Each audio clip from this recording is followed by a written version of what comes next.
నమస్కారం. లక్ష్మి చెప్పే కథలకు స్వాగతం. వీణులతో వీక్షించటానికి సిద్ధం కండి. ప్రియ సఖులు, ఇప్పుడు మనం ప్రముఖ సీనియర్ రచయిత శ్రీ పిఎస్ నారాయణ గారు రచించిన దారి తప్పకు అనే చక్కటి కథను విందామండి.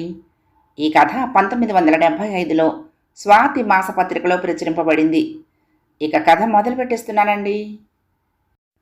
స్వింగ్ డోర్ తెరుచుకుని వచ్చి ఎదురుగ్గా నిలబడ్డ చంద్రశేఖరాన్ని చూస్తూనే రంగారావు అదిరిపడ్డాడు. Yes please, I am Chandrasekharam. కంఠం ఖంగుమంది. Yes sir. లేచి నిలబడ్డాడు రంగారావు సీట్లో నుండి. కాళ్ళు వణుకుతున్నాయి.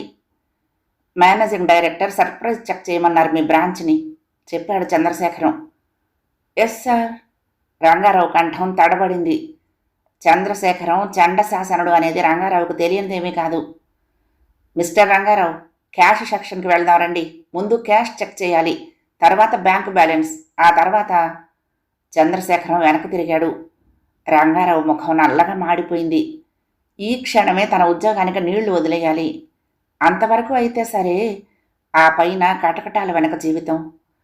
Sir sir. Yes mister Rangarao. Take rest sir, 10 minutes. తడబడుతున్నాడు Rangarao. No rubbish, follow me Rangarao. వెనక్కి తిరిగి కూడా చూడలేదు చంద్రశేఖరం. పోతూనే కోటు జేబులో నుంచి వీల్స్ బయటకు లాగి లైటర్ కొట్టి ఒక్క క్షణం ఆగి నుదురి పైకి బిగించల్లా నోట్లో ఉన్న సిగరెట్ను వెలిగించుకుని లైటర్ క్లోజ్ చేసి కోటు జేబులో వేసుకుని దమ్ము లాగించాడు చంద్రశేఖరం. దేవుడు వెనకగా వంగి నిలబడ్డ భక్తుడిలా నిలబడ్డాడు రంగారావు. లైటర్ కాకుండా అగ్గిపుల్ల గీస్తే సగం కాలిన అగ్గిపుల్లను మహాప్రసాదంలా స్వీకరించి కళ్ళకద్దుకునేటందుకు సిద్ధంగా నిల్చున్నట్టుగా నిల్చున్నాడు. చంద్రశేఖరం రంగారావును చికాగ్గా చూస్తూ ప్రొసీడ్ అన్నాడు. హాల్లో ఉన్న ముగ్గురు గుమస్తాలు ఈ మహానుభావుడెవరో అర్థం కాక వణుకుతున్న బ్రాంచ్ మేనేజర్ను చూస్తూనే కొంపలేవో అంటుకున్నట్లే అనిపించి చెక్క బొమ్మల్లా నిలబడ్డారు. రంగారావు, ఇప్పుడు టైం ఎంతైంది? 11 పైన 10 నిమిషాలు సార్. క్యాష్ సెక్షన్ చెక్కింగ్ అయ్యేటప్పటికి క్రితపు 2 సంవత్సరాల పర్చేజెస్ లిస్ట్ అవుట్ చేసి ఏ ఫారంకు ఎంత పేమెంట్ ఇచ్చింది, మెటీరియల్ సప్లై చేసిన ఎన్ని రోజులకు చెక్ ఇష్యూ చేసింది అన్నీ నా ముందుకు రావాలి అన్నాడు Chandrasekharam. Yes sir. Rangarao, come here. చిన్నగా అడుగుతున్నట్టుగా అడిగాడు. మెటీరియల్ రాకముందే పేమెంట్ చేసిన కేసులు ఏమైనా ఉన్నాయా? Yes sir. నో సార్ తడబడుతూ అన్నాడు రంగారావు. ముక్కు పుటాలు ఎగిరిపడ్డాయి చంద్రశేఖరానికి. ఎస్ సార్ నో వాట్, ఉన్నాయా లేవా? పెద్దగా అరిచాడు. అంటే ఇప్పుడు లేవు సార్. పూర్వం అంటే 10 సంవత్సరాల క్రితమా? కాదు సార్, 6 నెలల క్రితం. ఎంతమందికి అలా జరిగింది? ఒక్కళ్ళు, ఇద్దరు, నలుగురు సార్. అంటే 7గురా? నో సార్, నలుగురే. ఆ ఫైల్స్ అన్నీ విడిగా పెట్టించండి. మీ స్టెనోని రెడీగా ఉండమనండి. క్యాష్ బుక్ ఎక్కడా? రంగారావు చెమటలు కక్కుతున్నాడు. ఈ రోజున ఎవరి మొహం చూస్తూ లేచాడో గాని ఉరుము లేని పిడుగులా ఊడిపడ్డాడు చంద్రశేఖరం. క్యాషియర్ ఎదురుగా కుర్చీలో కూర్చుని, ఐ వాంట్ ఐస్ క్రీమ్, 10 నిమిషాల్లో రావాలి. చర్రున్న పర్సును కోటు జేబులో నుంచి తీసి ఈ 10 తీసుకువెళ్ళి తెప్పించండి అన్నాడు. నో సార్, నేను తెప్పిస్తాను. రబ్బిష్, టేక్ దిస్ గట్టిగా అన్నాడు చంద్రశేఖరం. వణుకుతున్న చేత్తో చంద్రశేఖరం లాగానే కత్తిలా ఉన్న కొత్త 10 రూపాయల కాగితాన్ని అందుకున్నాడు రంగారావు. మిస్టర్ క్యాషియర్, మీ వయసు ఎంత? 50 సార్. ఇంకెన్నాళ్ళుంది మీ సర్వీస్? 8 సంవత్సరాలు సార్. కాదు, కొన్ని నిమిషాలే. క్యాష్ బుక్కి క్యాష్కి పైసా తేడా వచ్చినా 5 నిమిషాల్లో మీ అకౌంట్ సెటిల్ చేసి పంపించేస్తాను, తెలిసిందా? కఠినంగా అన్నాడు. Yes sir. క్యాష్ బుక్ చూపించండి, బ్యాలెన్స్ దగ్గర సంతకం పెట్టండి. సార్. ఏంటి, ఎంట్రీస్ వేయడం ఏమైనా మర్చిపోయారా? Nothing doing. ఏ క్షణపు ఎంట్రీ ఆ క్షణాన్నే వేసి తీరాల్సిందే. ఎందుకు వేయలేదు వెంటనే? మిస్టర్ రంగారావు, ఐస్ క్రీమ్ ఎక్కడ? సార్, వచ్చేస్తుంది. ముందు క్యాషియర్కి సస్పెన్షన్ ఆర్డర్ ఇవ్వండి. సార్. వాట్? మీరు మమ్మల్ని క్షమించాలి సార్. నిన్న సాయంత్రం 6 గంటలకు కరెంట్ ఆఫ్ అయ్యింది. 9 అయినా రాలేదు. అప్పటికి నిన్నటి ఎంట్రీలన్నీ నిన్ననే వేయాలని నేను అనబోయినా పొద్దుపోయిందాకా ఇక్కడే ఉండిపోయాము. కానీ నో రబ్బిష్ అంటూ చంద్రశేఖరం ఎగిరిపడ్డాడు. ఇంతలో ట్రేలో ప్యూను ఐస్ క్రీమ్ను స్పూనును పెట్టుకుని వచ్చాడు. ఆ ట్రేలోనే 10 రూపాయల్లో మిగిలిన డబ్బులు ఉంచాడు. That's good. కాస్త చంద్రశేఖరం శాంతించాడా అనిపించింది రంగారావుకి. చంద్రశేఖరం స్పూన్తో ఐస్ క్రీమ్ తీసుకుని చప్పరిస్తూ, ఆల్ రైట్, కరెంట్ రాలేదు, ఐ అగ్రి. ఉదయాన ఆఫీస్కి ఎన్నింటికి వచ్చారు అన్నాడు. అసలు 10ంటికి రావాలి సార్. నిన్నటివన్నీ అలాగే ఉన్నాయని ఇవాళ ఉదయాన 9ంటికి రమ్మనమని క్యాషియర్కి చెప్పి నేను బయలుదేరాను. కానీ ఏమిటి? ఆయన పాపం బయలుదేరారు సార్. కానీ ఇంకొక 2 నిమిషాల్లో వాకిట్లోకి వస్తారనగా ఆయన వైఫ్ కాలు జారి బాత్రూంలో పడిపోయింది సార్. మేజర్ ఫ్రాక్చర్ చెప్పాడు రంగారావు. Is it? క్యాషియర్ మొహంలోకి చూస్తూ అడిగాడు చంద్రశేఖరం. క్యాషియర్ నీళ్లు నమ్ములుతూ ఎస్ సార్ అన్నాడు. All right Rangarao, show me purchases book. Invoices అన్నీ బుక్ అయ్యాయా? Yes sir. Come on then. చివరి స్పూన్ ఐస్ క్రీమ్ తిని లేచి నిల్చున్నాడు. మిస్టర్ క్యాషియర్, అరగంటలో మళ్ళీ వస్తాను. ఫైనల్ బ్యాలెన్స్ ఎంతో నాకు చెప్పాలి. స్టెనో, మిస్టర్ రంగారావు స్టెనోని పిలవండి. క్యాష్ బ్యాలెన్స్ హెడ్ ఆఫీసుకు టెలిగ్రామ్ ద్వారా తెలియపరచాలి. Yes sir. చంద్రశేఖరం మరొక విల్స్ వెలిగించాడు. ఈసారి రంగారావు చంద్రశేఖరం సిగరెట్ నోట్లో పెట్టుకోవడం ఆలస్యం. తన జేబులో నుంచి లైటర్ తీసుకొట్టాడు. చంద్రశేఖరం చిరాగ్గా రంగారావు ముఖంలోకి చూసి రబ్బిష్ అని గొణుక్కున్నాడు. అతడు ఏమన్నా రంగారావు నోరు మెదపలేదు. వినయంగా సిగరెట్టు ముట్టుకున్నదాకా అలాగే వంగి నిలబడ్డాడు. సిగరెట్టును ఓ దమ్ము లాగిన తర్వాత ఓ ఘనకార్యం అతి కష్టం మీద సాధించిన వాడిలా నెట్టూర్పు విడిచి చిత్తం అన్నాడు రంగారావు. చంద్రశేఖరం తీక్షణంగా రంగారావు ముఖంలోకి చూసి వెళ్ళి సీట్లో కూర్చున్నాడు. చంద్రశేఖరం తల ఉంచుకుని ఫైల్స్ చూస్తూ ఉంటే కొత్త మనిషి వచ్చిన అలికిడయింది. Yes, your name? రాజేశ్వరి. చటుక్కున తలెత్తాడు. ఎదురుగా సన్నగా పొడుగ్గా ఎర్రగా ఉన్న ఆ అమ్మాయిని కళ్ళు చికిలించి చూసి నో, యూ కెన్ గో అన్నాడు. రాజేశ్వరి కలవరపడుతూ అక్కడే నిల్చుంది. ఉద్యోగానికి నీళ్లు వదులుకోవాలా అనే భయం ఆమె ముఖంలో స్పష్టంగా నల్లటి మచ్చలా కనపడుతోంది. మిస్టర్ రంగారావు, ఇంకొక స్టెనో లేదా? ఈ బ్రాంచ్కి ఒక్కరే సార్. అయితే టైపిస్ట్ని పంపండి, లాంగ్ హ్యాండ్ ఇస్తాను. రాజేశ్వరి చాలా ఎక్స్పీరియన్స్డ్ సార్. 120 స్పీడ్ చెప్పాడు Rangarao. No rubbish, you send typist. Yes sir.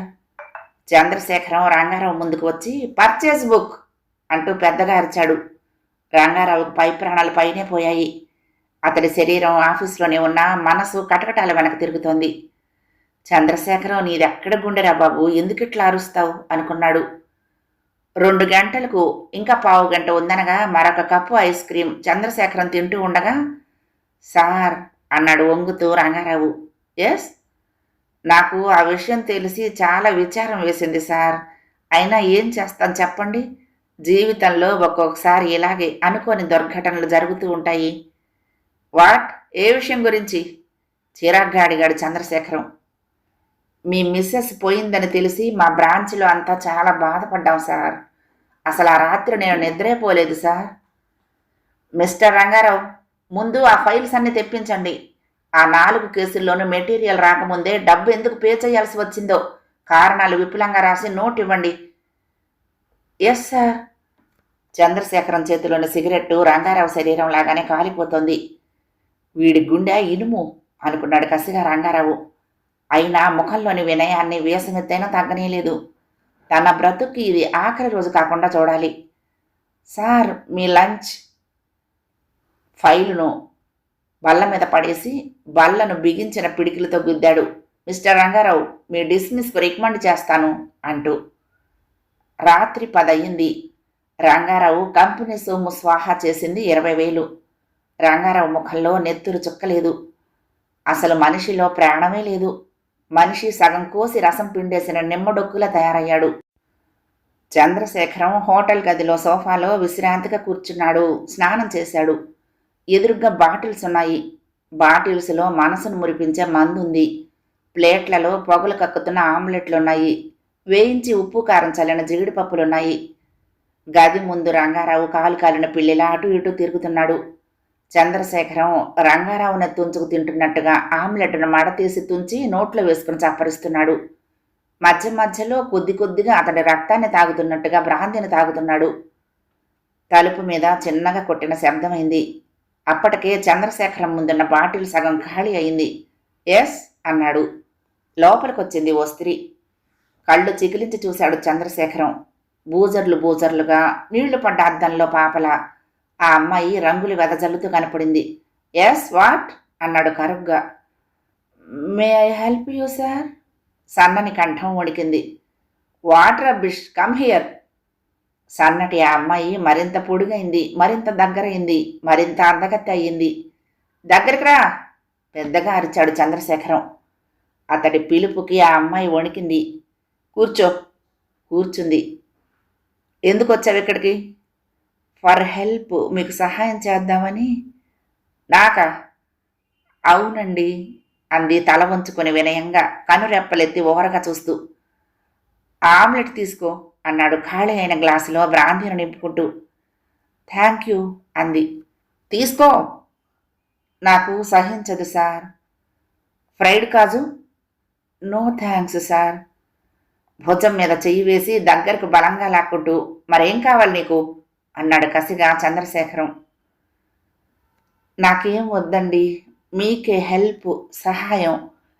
ఈ రాత్రికి మీకు కంపెనీ నసుగుతున్నట్టుగా అంది. ఐ హేట్ యూ అన్నాడు వదులుగా అందంగా వేసుకున్న జడను బిగించి పట్టుకుని తలను అటు ఇటు ఊపుతూ.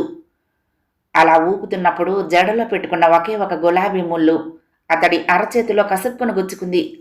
చటుక్కున్న జడను వదిలేసి ఆమెను దూరంగా నెట్టేశాడు. అతడి ముఖం కోపంతో రక్తవర్ణం దాల్చింది. అవమానంతో సిగ్గుతో ఆ అమ్మాయికి కళ్లల్లో నీళ్లు గిర్రును తిరిగాయి.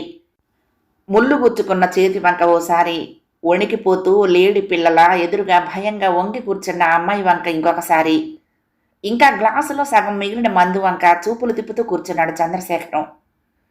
నీ పేరు అడిగాడు. ఓ అమ్మాయి బెంకంగా అంది. ఇలా హోటల్ గదుల్లోకి ఎన్నిసార్లు వచ్చావు? చేతిలో గండ్రగొడ్డలని మీదకు విసిరేస్తున్నట్టుగా అడిగాడు చంద్రశేఖరం. మాట్లాడలేక తల వంచుకుంది. హోటల్ గదులకు వచ్చి కూడా సిగ్గుపడే ఆడదంటే ఐ హేట్, నాకు పరమాసహ్యం అంటూ మీదికొచ్చాడు. క్షమించండి, మీరు నన్ను అపార్థం చేసుకుంటున్నారు.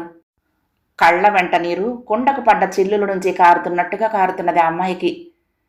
చంద్రశేఖరం పెద్దగా శివమెత్తిన వాడిలా నవ్వాడు. రంగారావు నీకు ఎంత ఇస్తానన్నాడు అడిగాడు. ఆ అమ్మాయి చంద్రశేఖరం ముఖంలోకి పిచ్చి చూపులు చూడసాగింది.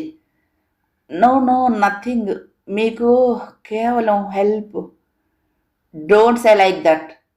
చివరి చొక్క అన్నట్లుగా గ్లాసులో మిగిలిన బ్రాందీనంతా ఒక్కసారి నోట్లో పోసుకుని పెదవులు బిగించి కన్నార్పకుండా ఆ అమ్మాయిని చూస్తూ గుటుక్కుని మింగేశాడు. చేతిలోని ఖాళీ గ్లాసును విసిరి రంగారావు ముఖాన కొడుతున్నట్టు విసిరుగా గోడ కొట్టాడు. పరిగెడుతున్నట్లుగా వెళ్ళి బోర్డు మీద చేయి వేసి లైట్ అని రాసి ఉన్న స్విచ్ మీద వేలి పెట్టాడు. స్విచ్ నొక్కబోతూ యూ బ్లడీ అంటూ అరిచాడు. ఆ అమ్మాయి ఒక్క ఉదుటిన లేచి నిలబడింది. నీకేం కావాలి అడిగాడు.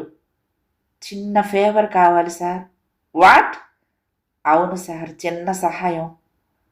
లైట్ ఆర్పకుండానే దగ్గరకు వచ్చి 2 భుజాల మీద చేతులు వేసి నొక్కుతూ, ఏం కావాలి చెప్పు. ఆమె కళ్ళల్లోకి కన్నార్పకుండా తీక్షణంగా చూస్తూ అడిగాడు. రంగారావు గారిని రక్షించాలి సార్ అంది చిన్నగా నసుగుతున్నట్టుగా. ఆమె మాట ఆమెకే వెగటుగా అనిపించింది. ఏం, అతడు నువ్వు ఉంచుకున్న మొగుడా? ఖాళీ అయిన బ్రాందీ సీసాలను చూస్తున్నంత కసిగా చూస్తూ అడిగాడు. ఆ అమ్మాయి మొహం తెల్లగా పాలిపోయింది, సిగ్గుతో వాలిపోయింది. కుతకుతలాడుతున్న దుఃఖం ఒడ్డు తగినట్లుగా బయటకు వెళ్ళుకొచ్చింది. మరు క్షణంలోనే ఆ గదిలో లైట్ టప్మంటూ ఆరిపోయింది. రంగారావు హుషారుగా ఉన్నాడు. పొద్దున్న కాఫీ బదులుగా బ్రాందీ తాగాడు. ఆఫీస్కు అరగంట ముందుగా బయలుదేరాడు. పెళ్ళాం చచ్చిన చంద్రశేఖరాన్ని తాను ఇట్టే ఆకట్టేసుకున్నాడు. తనకిక పర్వాలేదు. తనను ఉద్యోగం నుంచి పీకేసే దమ్ము ఈ ప్రపంచంలో మరెవరికీ లేదు.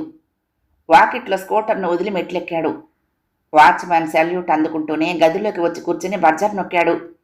హుషారుగా హాయిగా ఎక్కడో తేలిపోతున్నట్టుగా ఉంది. Swing door గుర్రుమంది. పాన్ పట్రా చెప్పాడు ప్యూన్తో.